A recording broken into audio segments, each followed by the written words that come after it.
Deep inside the heart of the Amazon rainforest, a calm river glistened under the golden sun.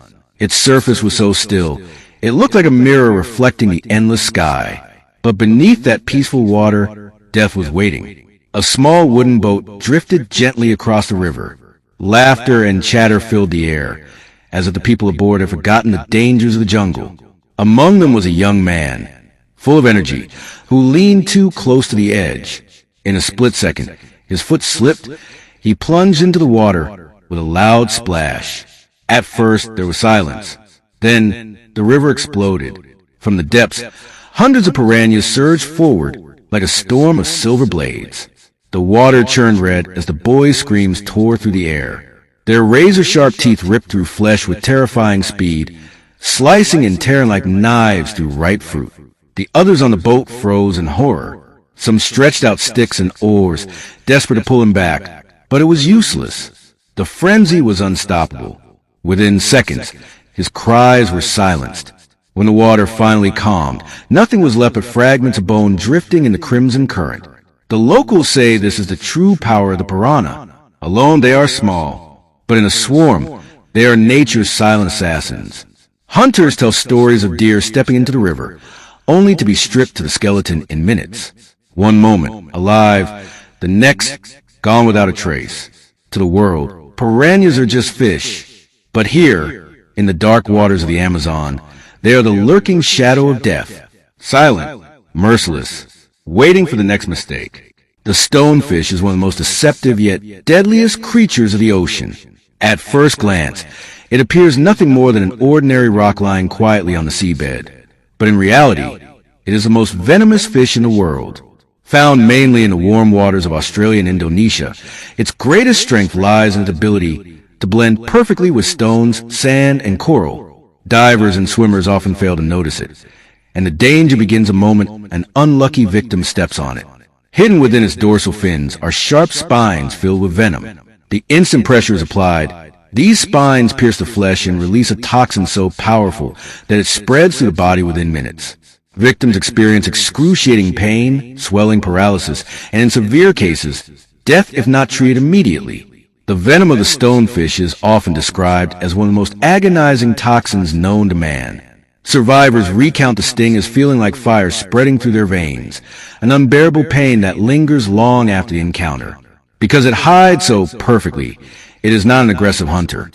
It simply waits, disguised as part of the seabed, until prey comes too close. When smaller fish or crustaceans swim nearby, the stonefish strikes in less than a fraction of a second, swallowing its target whole.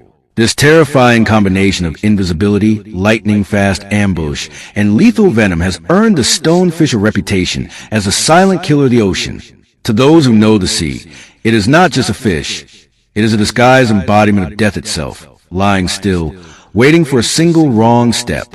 The tigerfish is one of the most feared freshwater predators in Africa, a creature that carries both beauty and terror in its silver-scale body. Found mainly in the Congo River Basin and Lake Tanganyika, it is often called the piranha of Africa, but far larger, far stronger, and far more ruthless. Its body gleams like polished steel under the sunlight, yet its true horror lies in its enormous dagger-like teeth, each one sharp enough to slice through flesh and even pierce bone. Unlike the small piranha, the tigerfish is a solitary hunter, built for speed and raw power. When it hunts, it does not wait patiently like a stonefish, nor does it swarm like piranhas. Instead, it explodes into motion with lightning speed. Scientists have measured its attacks at incredible bursts of velocity, capable of striking with bone-crushing force. Crocodiles have been found with wounds that bear the unmistakable marks of tigerfish jaws.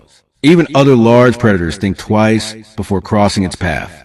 Local fishermen tell chilling stories of these monsters tearing through nets, biting clean through thick rope as though it were soft grass. There are legends of men who fell into the river, only to vanish beneath the surface, their screams silenced by the violent strikes of tigerfish. The natives call it mbenga, meaning demon fish, because they believe it is possessed with an evil spirit of the river. Unlike many predators, the tigerfish doesn't always hunt for survival. It hunts for dominance. Its reputation comes not just from feeding, but from its terrifying displays of aggression. When cornered or provoked, it lunges with such fury that boats have been attacked, wooden planks splintered by its savage bite. In the deep waters of Africa, when the sunlight fades and the water grows dark, the tigerfish rules as an untouchable predator. Its gleaming fangs and unstoppable strength make it more than just a fish. It is a nightmare with scales, the embodiment of raw, untamed violence swimming silently through the rivers of Africa. The electric eel is not just a fish. It is a living battery of the Amazon, a predator that uses electricity itself as a weapon. Despite its name, it is not a true eel but a knife fish, yet has earned its place among the deadliest creatures of freshwater. Growing up to 8 feet long, it lurks in the murky rivers of South America, its long, slender body gliding silently like a dark serpent. What makes the electric eel truly terrifying is its ability to unleash powerful electric shocks. Inside its body are specialized cells called electrocytes, which act like biological batteries.